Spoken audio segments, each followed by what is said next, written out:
All right, can you hear me? Good, I can hear you clearly now. So before we start, I'll just do a brief introduction. My name is Seth, and I'm a campaign worker for Show Racism the Red Card. And just a little bit of background of what Show Racism the Red Card, what we do at Show Racism the Red Card. Show Racism the Red Card is an anti-racism educational charity. It was established in January 1996. So we harness the high-profile footballers to help spread the message of anti-racism. So ideally, what we would have done is come into the school or go into the football club or invite you to our partner clubs, which is today we our partner club is Wigan Athletic. We would have invited you to the stadium and have this workshop ideally in person. However, due to the global circumstances, we cannot do it, so we're doing it virtually online. So you will definitely miss out on the workshop. However, you still have the opportunity to ask questions related to racism to our panel, who will be introducing in a few minutes. So on this panel, how the day works is we've got a panel set up today of current footballer and an ex-professional footballer as well. So what you have to do is to ask them questions about racism, okay? And they'll be able, and hopefully they'll be able to answer your questions to your satisfaction. Now, I'll be recording these questions, and the best three questions will be selected, and you will definitely have a prize for having the best, for coming up the best coming up with the best three questions.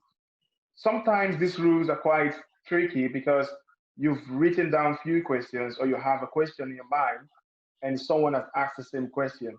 Just try to think deeper and try to come up with another question. You never know.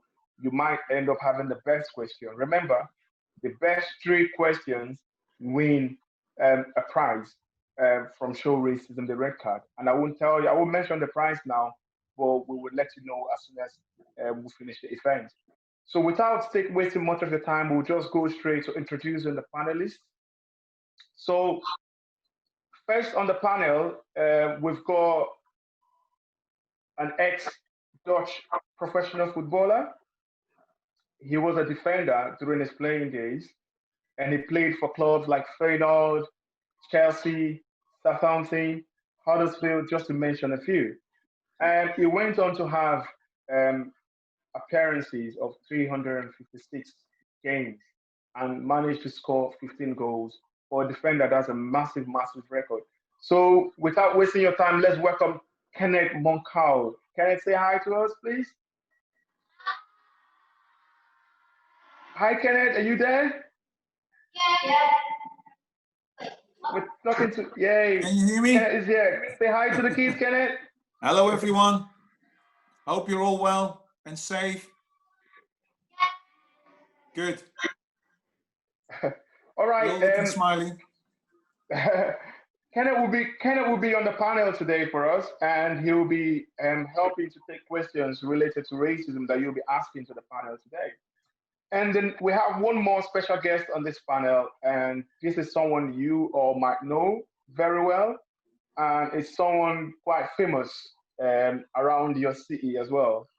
And this person is an English professional footballer, plays as a winger, and he started his professional career as a 16-year-old playing for Birmingham, and today he plays for Wigan Athletics. Let's welcome Viv Solomon-Otabor. Viv Solomon-Otabor? Hi, Viv. Can you say hi to the kids, please? You're mute. Your microphone is muted. Yeah. Hello, everybody.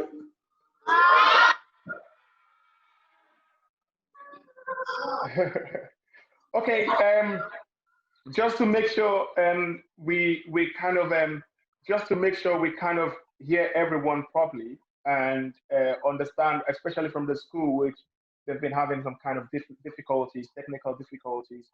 What we have to do is, if you've got a question for the panel, I think you have to come closer to the laptop if possible, so we can hear you clearly. And again, so I'll be able to record your question and at the same time get your name. Okay, so how you start by telling us your name and then you go ahead with your question. Okay, if that's okay. Okay, can we get the first question for the panel, please? Leanne, do you want to ask a question? Alice, you had a good question. You took look. So nice and clear, Alice. Say your name and then your question.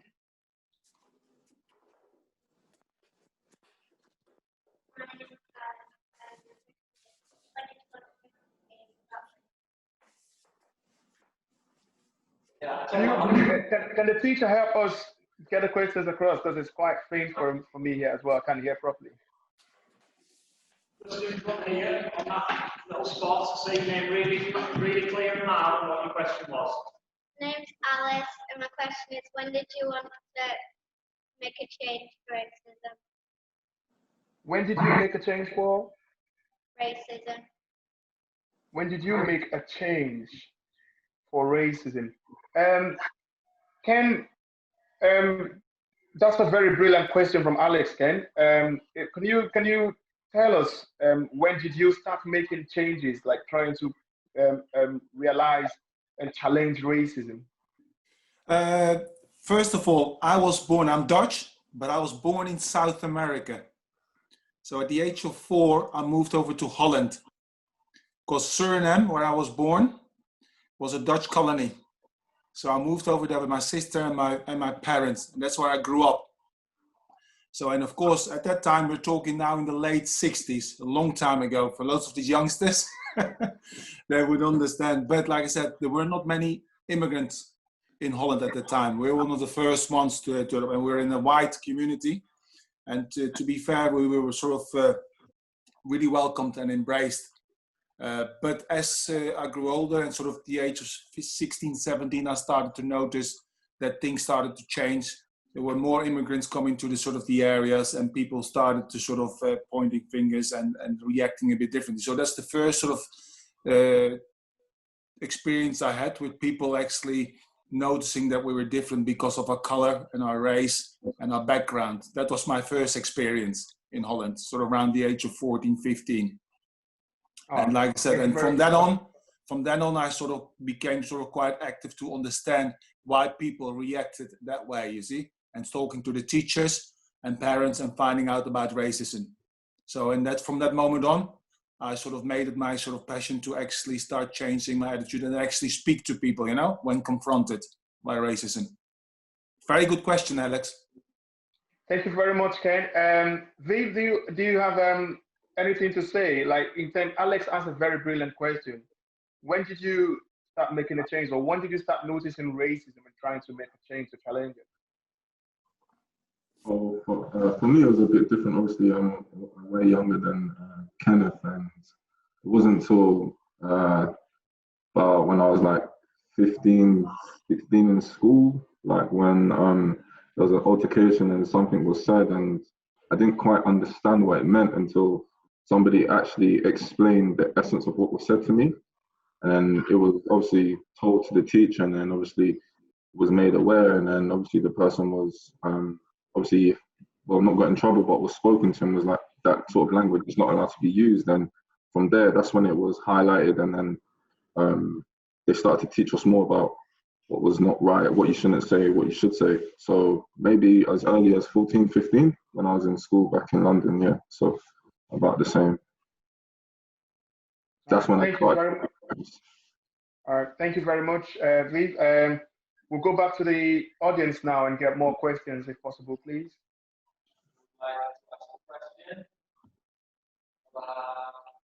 Thomas, right?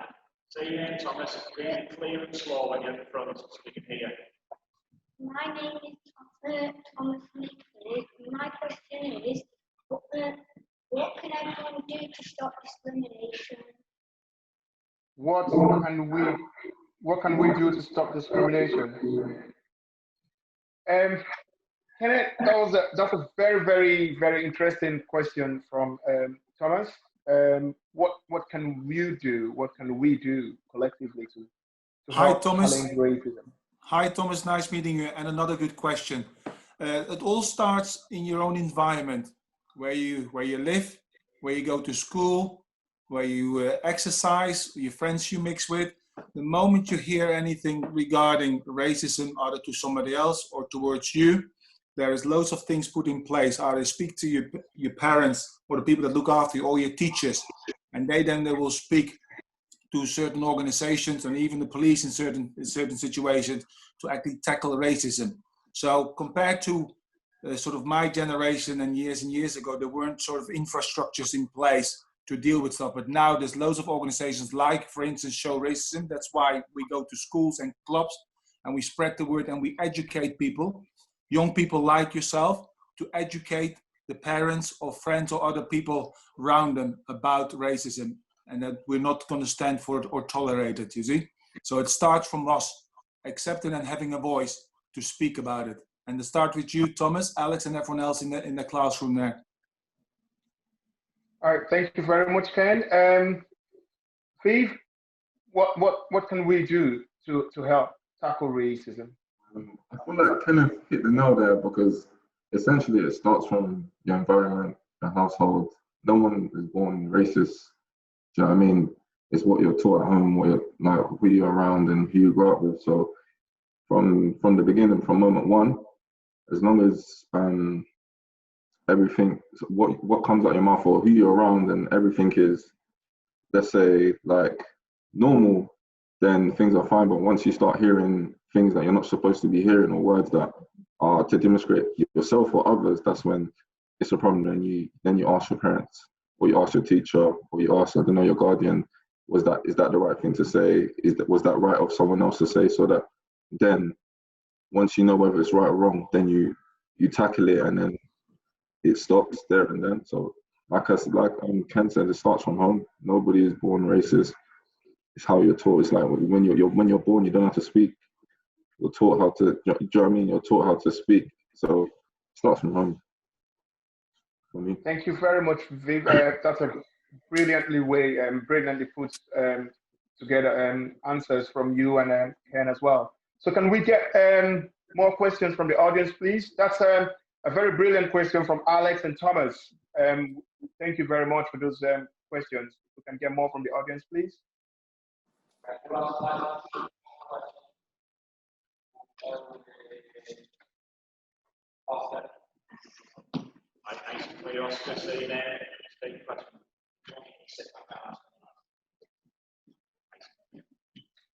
Hello, my name is Oscar.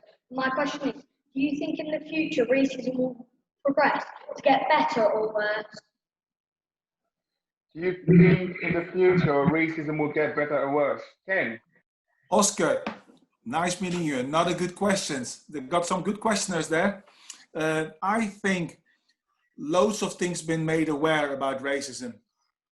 I think this year, particularly with all the stuff that's going on, if you watch the news, if you've been sort of very active on social media, you've seen lots of incidents, not in this country alone, abroad, in various countries. I think now personally, lots of youngsters of this generation are standing up and having a voice. Sorry to talk about my generation again. When I talk about people sort of of my age, in a way, there weren't actually frameworks in place. You didn't have the internet, you didn't have social media to actually talk when there was an incident. But now, good or bad, it goes viral straight away. But I think we're on a good path now, because since the whole George Floyd situation, and of course Black Lives Matters, in my opinion, all lives matters, people stood up and they're not tolerating any form of racism. And I think it's going to get better, because we've got a voice, and we definitely let our voice now be noticed, you see. And of course, certain people are the way they are. They've got a certain view, because that's the way they've been brought up. That's how they think about it. But it's a small minority compared to the rest of humanity, because I think 90% of people, like I said, want to share stuff, want to get on with people, and are very positive, outlook on life. And I think it will get better in the long term. But we all have to do our bit. And it starts with you youngsters, by not not tolerating any racism in what sort of form, and speak up. And if you don't dare to speak, ask somebody else to speak on your behalf. There's loads of people there, from your coaches, your parents, your guardians, as we said before, you know. So speak, let your voice be heard, and we'll definitely stop this racism. Thank you very much, Ken. Viv, do you think racism will get worse in the future or get better? Well, like Ken said, this year obviously it's been highlighted way more, and people are starting to actually speak about what they're going through, and ex-professionals now are starting to talk about what they went through, what they not necessarily didn't say 10 years ago, but they're actually saying it now, and it's making everybody aware, whether you're from whatever minority you're from, whatever background you're from, it's actually getting spoken about. So as long as it's highlighted and everybody keeps supporting the movement for all lives matter, I feel like it will get better, of course. It's just about educating and constantly talking about it until it dies down. So I feel as long as we highlight and it's been spoken about all the time, then yeah, for sure I think it will die down and it will get better. Thank you very much, Viv. And Oscar, just to mention again and say thank you. That was a very, very brilliant question as well. Can we have more from the audience, please, if possible?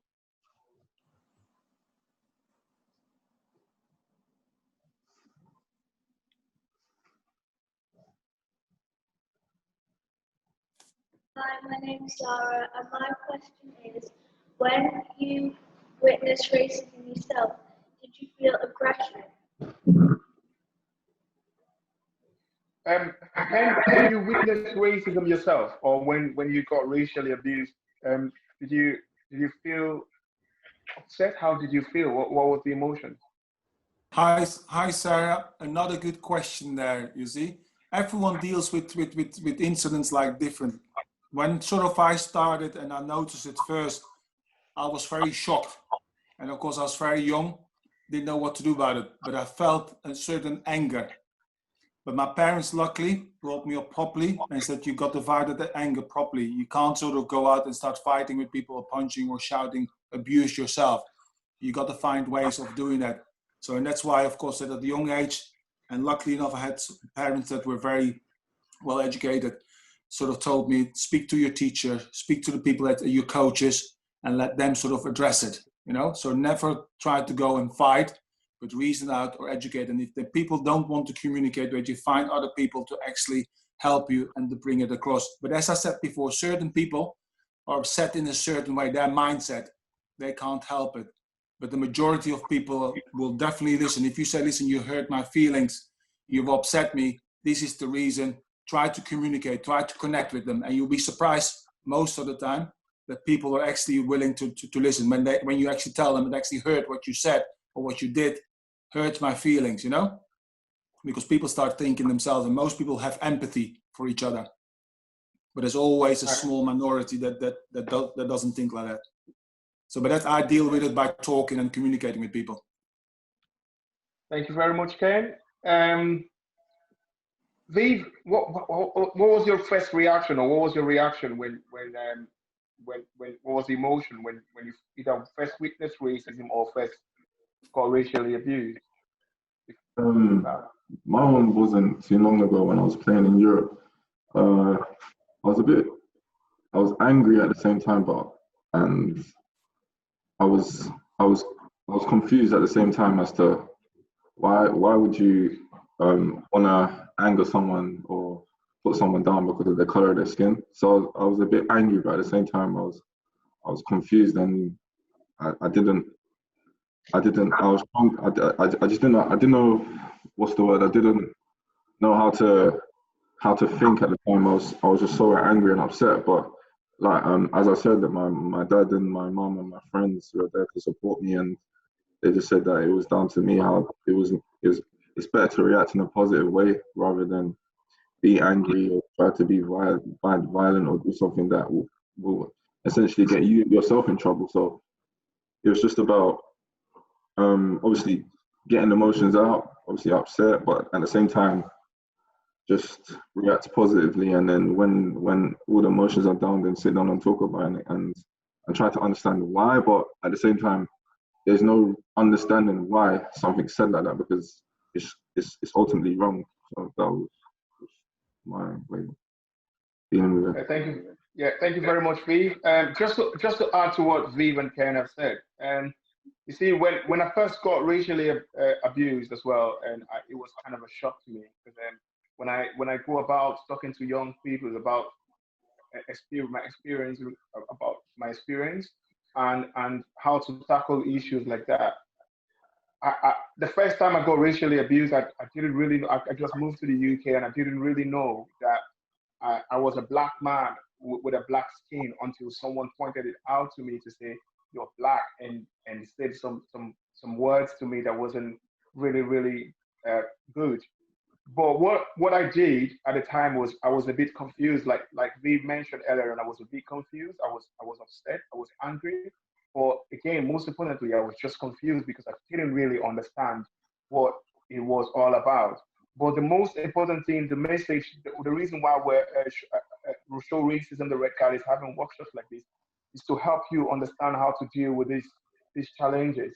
You have to report it. You have to report to someone. You don't have to keep it to yourself anymore. You have to report to someone. You have to report to your teacher. You have to report to someone that you trust when you can. If you can challenge it. But if you can't challenge it, then you have to report to someone who can help you challenge it. It could be your parents, it could be your teacher, it could be your elder brother, it could be your elder sister, it could be your uncle, or it could be even the police. If you can go that far as letting the police know. But if you can't do it yourself, let your parents know. Let someone know that you trust that would help you tackle it. Don't keep it to yourself, because one of the mistakes I made in my early days when I first had the experience was keeping it to myself for a while, and it really messed up my mental health because it wasn't really good for me. I started feeling a bit inferior. I started feeling like I wasn't good enough. Even to go outside to play football at the park, I was kind of feeling inferior because I felt I wasn't accepted in the community where I was at the time. So it's important to actually open up to someone that you trust, and the person can help you take it from there. Thank you very much, Oscar. That was Sarah, sorry. Sarah. That was a very beautiful question. And if we can get more questions as well from the panel and from the audience, if possible, please. Questions? Archie, nice and clear. Hi, my name's Archie. What was the first act of racism that you witnessed? Sorry, what's your name again? Sorry? Archie. Archie, okay. So what was the question again, sorry? The first act of racism that you witnessed. What was the first act of racism that you witnessed? Ken? Yes, as I said, when I was younger, but I will direct it at somebody else. When I actually played one of my first European games in Germany, as I was playing and touching the ball, the whole crowd, especially on the German side, were booing and shouting all sorts and making monkey noises. But in a way, I used that as a fuel to show people that I was worthy of being on that pitch and show them that I was a good player. But a colleague of mine came on 20 minutes later, also a black player. He came on, and within 10 minutes, they did the same, made the noises, and you could tell it really affected him, and the manager had to take him back off. So that was my first sort of experience of the impact it really had on somebody, you know, that wasn't myself, and how they dealt with it. So, and it was quite a big experience. And that person now, like I said, I'm still very good friends with him, but he remembered that incident very well. And that is one of the first sort of big things. And because it was a live match as well, and it was a massive impact that it had on me. So that was my first experience. And another good question, Archie. Very good questions. Yeah, thank you very much. Viv? My first experience was when I was playing in CSKA, and I was warming up during a cup game, and the away fans started like just the same as what Kim was saying, just like monkey chants and just different chants just to put me up. And that was not like my first ever time, and that time, like, oh my god, like I didn't know how to react. As I said, I was confused at the same time, but potentially I was coming on to the pitch to play, so it was like I had to kind of prepare myself to come on and at the same time witness that before coming on. So it was just a thing of, okay, cool, put your emotions to the side, get on with the game, try and win the game, and then after we talk about it, and I did that, but then after the game again, like it couldn't leave my mind. I was just angry. I was just so angry. I was just full of a lot of emotions, and then. But to be fair, the club I was playing for at the time showed a lot of support to me, and as Ken said, different people take it differently. I took it in a way at the first time, but if it kind of ultimately made me stronger as a person and mentally stronger. So like now, if it was to ever happen again, or if anything negative to happen, I'll take it in a much more stronger way and not necessarily be emotionally upset. Obviously, it will not be a good thing, but I feel like where my mind is at now, I'll be able to just take it and deal with it, and deal with it, and then have to do what I have to do. Whereas it's still wrong, but it's just life at the end of the day. Thank you very much, Viv. Actually, that was a very, very brilliant question as well. I'm actually kind of amazed the kind of questions that are coming from the audience. Can we get more, please? Possible.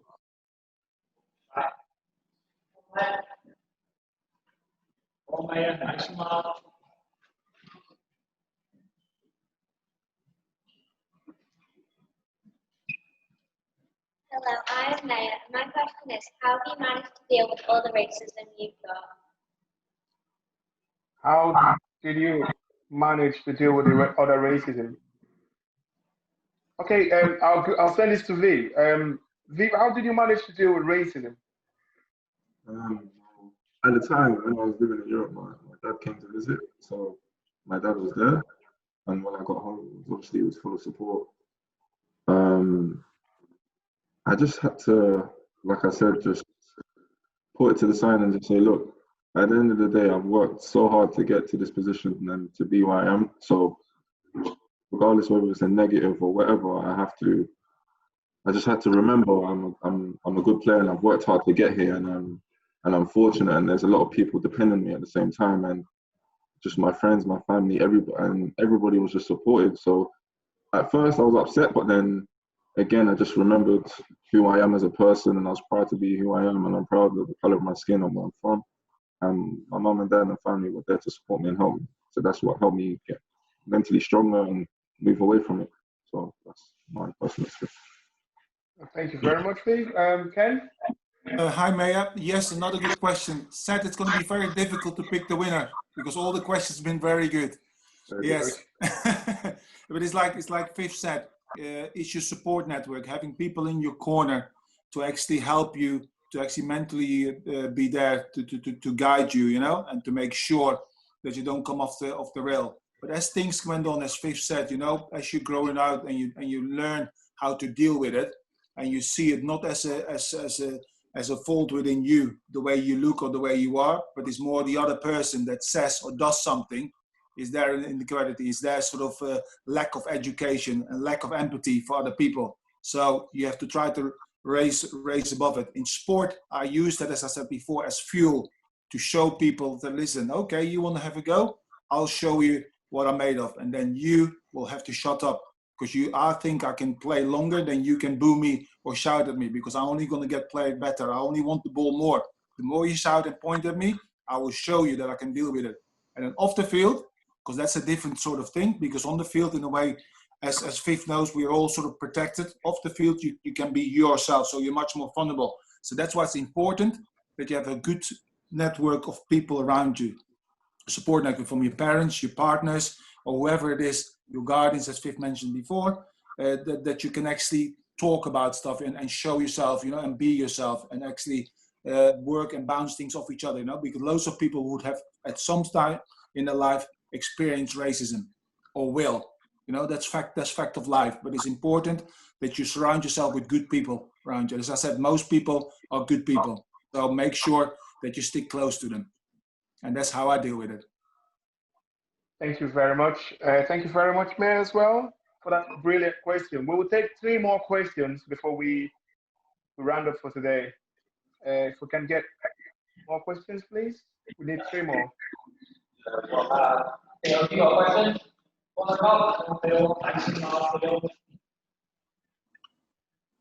Hello, my name is Theo, and my question is, How do you think we can stop racism? So how do you think we can stop racism? I can. Yes. How do you think we can stop racism? As I said before, Theo, another good question. It starts with us, each individual, but making sure if we are racially abused or you see or hear somebody else racially abused, to actually make people aware. As Seth said, Viv said, I said, and there's loads of organizations, loads of people out there, from your coaches, your mentors, as said as well, the police, because like I said, it's now an event to really find your racism towards people, so you can actually report somebody to the police if you really feel threatened in that sense. So speak up, don't be silent, and if you're a shy person, speak to somebody with a louder voice than you and make them aware. So don't sit down and take racism for what it is, we'll fight it, and that's how you tackle it. It starts with us, each individual, that's my message. Thank you very much, Ken. That was a brilliant question and answer as well. V, how do you think we can stop racism? Like I said, like Ken said, and like we said earlier, literally just education from home, school, things like this, and let it be constantly highlighted. And if something is said in your community or where you're from that you feel as if is not right, report it, so that it could be a stop, and essentially that will never be said again. And so literally just constantly speaking about it and helping it move forward, and knowing, how can I put, knowing when to knowing what's good to say around people and knowing what's bad, and just report it. Tell your teachers, tell your guardians, tell your parents. And again, like stuff like this, like workshops like this, going into schools, speaking on Zoom calls, it will only enhance everybody's brains, and hopefully in the future everything will stop, and essentially won't have to do as much things as we're doing now, so we can get better for everybody and for the next generation to come. Thank you very much, Pete. Thank you very much, Theo, as well, for that question. Can we get a couple more, please? Hello,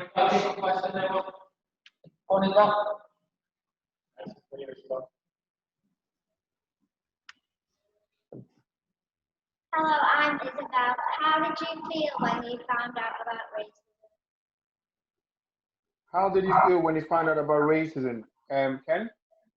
How do I feel? Mixed opinion. If somebody would sort of walk to me up the street when I'm not playing, I would deal with it differently, because I would be confronted, and I could confront it. And I'm now, of course, much wiser, and I've got more knowledge. How to deal with it, and I know the support work. So if I get confronted with any sort of form of racism, I will try to connect with that person. If I can't speak to them, I will make sure that I've got enough information that I can report them. That's how I deal with it on a day-to-day basis if I walk on the street. But in a sort of environment where you're actually playing sport, it's much harder. But even there, you can report it. For instance, if you're playing a game in a stadium, you can report it to the referee. The referee, because the 3-step program is in place, the referee speaks to the fourth official, speaks to the announcer. Wherever the racism might come, they will announce it and pinpoint exactly who or what done something. And then the referee has the power to stop the game, in a way. So in an environment like that, you have a whole framework in place to deal with it. But on the street, on a day-to-day basis, like I said, again, if you feel threatened or somebody said something, you can actually report that person. Speak to somebody that you trust, explain to them the situation, and then, like I said, and make a stand.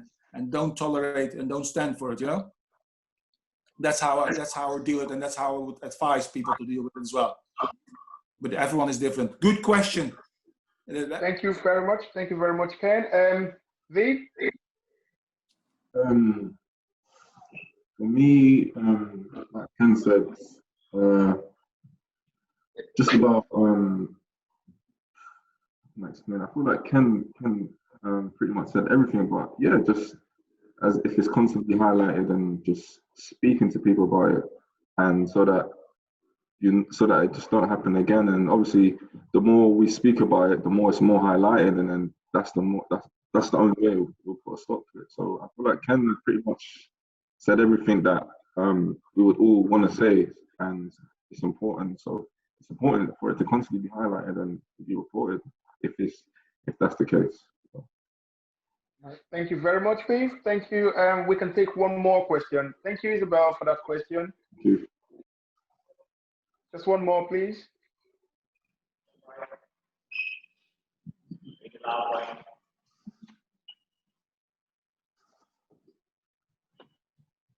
My name's Brian, and my question is, if racism was shown towards you, what feelings would you have and how would you solve them? If you experienced racism, what feeling would you have and how would you tackle it? Yeah? Sorry, Seth, could you just repeat that again? Okay, if you experienced racism or when you experienced racism, what was the feelings and how did you tackle it? No, the first feeling that would come into you is shock, in a way, because you're surprised because you don't see yourself as black or where you're from. You're just you. You just Ken, you're Viv, you're Seth, whoever, Patrick, Isabel, whoever you are, you're just you. So the first thing is shock, because nobody wants to actually be nasty to somebody. But if somebody's nasty to you, it will come as a shock. But then, of course, as you get older and you're wiser and you deal with stuff differently, I would react differently, as I said, when I was maybe 16 or 17 than I would now. But like I said, but the first thing, like I said, would be for me would be shock. And then, of course, I now have, like I said, the tools and the way of dealing with it and put it into a place and actually report it or speak up about it myself and connect, if possible, with wherever the racism comes from. You know, that's how I would deal with it. But that comes with experience, confidence, and also dare to voice your opinion. You know, everyone has the right to speak, even if you have a very soft voice, very quiet voice. Speak up, and if you don't want to speak up, ask somebody else to speak on your behalf.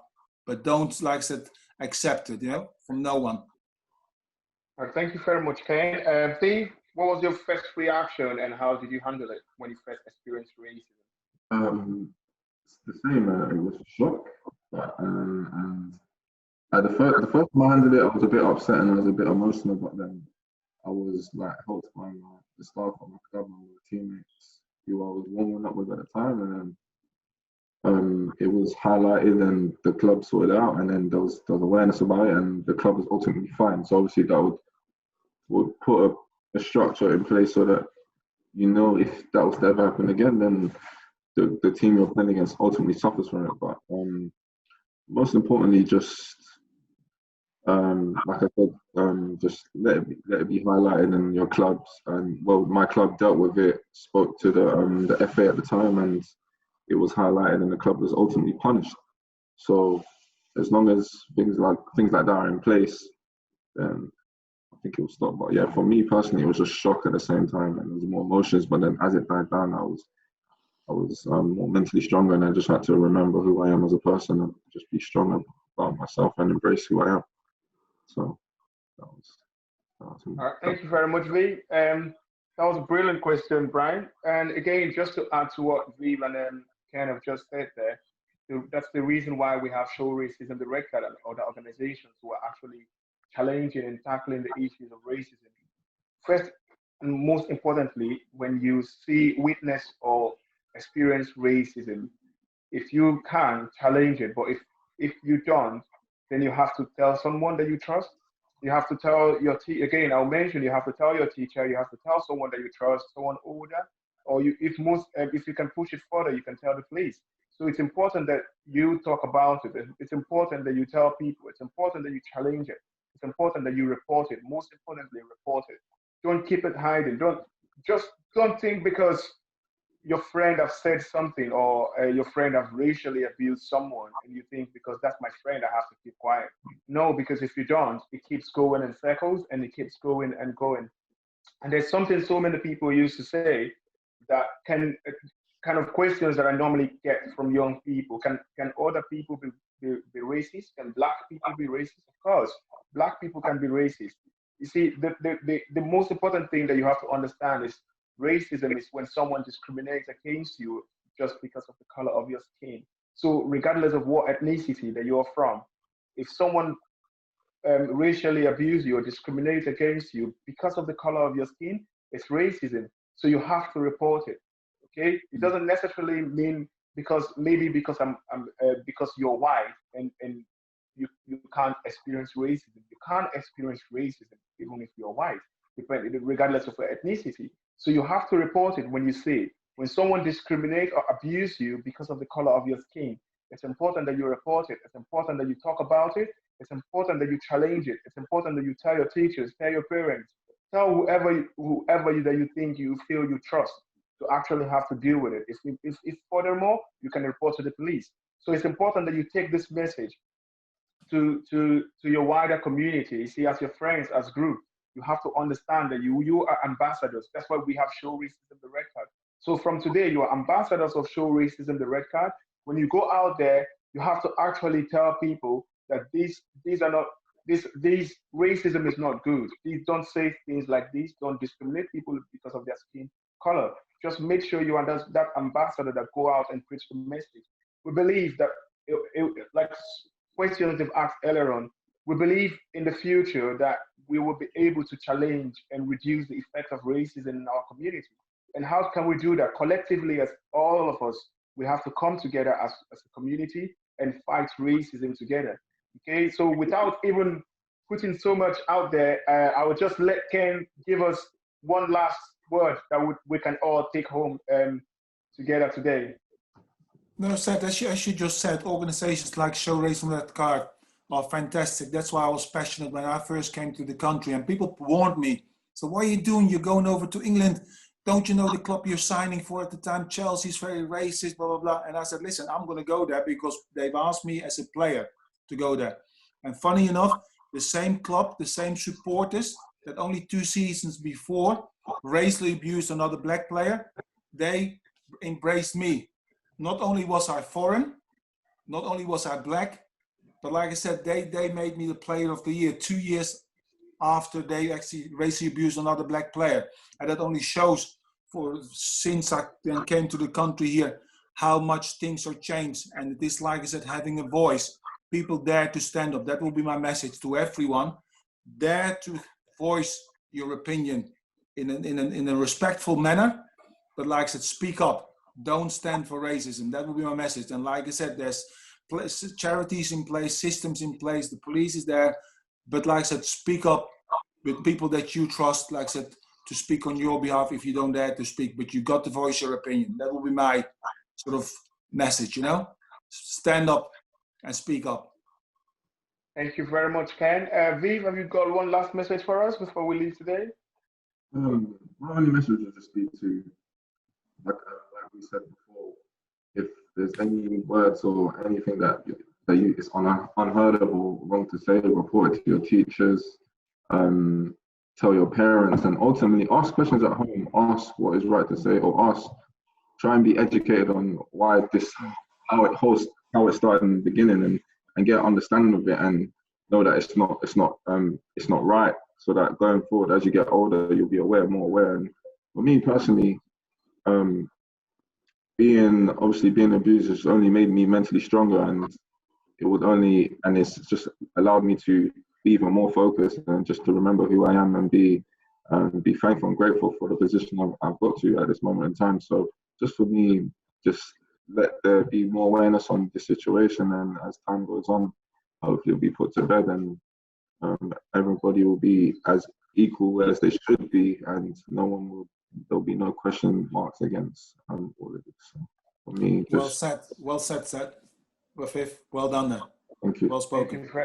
Thank you very much, guys. Thank you very much, panelists. And again, I want to say a very, very massive thank you to the school. And I want to massive thank you again to Wigan in the community trust. And I want to say a very big thank you for putting this together, because it's not really been easy doing this kind of workshop or doing the whole event online, because it's kind of new to us, and it's new, and I'm very sure it's new to Wigan Athletic as well, and it's new to the school. So we've managed to get a message out there online, and I really want to say a very big thank you to the school, and I want to say a very big thank you to Wigan Athletic, and then again to Ken, who's spared his time, and again to Viv, who should be training today and is here with us to actually take questions.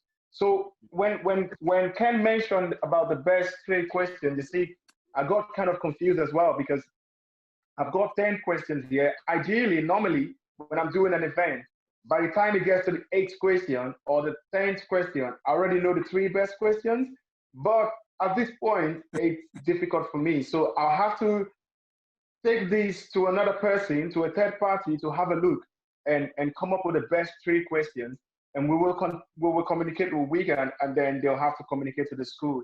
And then we will tell them the best 3 questions, and then we will send our gift over to the school. If that's okay for everyone, because I don't want to just go through it quickly, and that would not do justice to the level of questions that we've got today. It's actually really, really high compared to what we normally get for events. So I want to say a very big thank you. And I want to say thank you to the young people who've been at the event today. If you can hear me, just wave your hand and say thank you to the panel as well. Well done. Thank you very much. So at this point, I'll have to say thank you to everyone. And this is the end of the event for today. I will communicate with everyone as usual, as we normally communicate. So thank you very much. And again, once again, I want to say thank you very much to Show Races and the Red Card for putting this up. Thank you. Thank you, Seth. Thank you, Viv. Good luck, yeah? Stay safe. Thank you. Good luck to everyone. Bye. Bye-bye.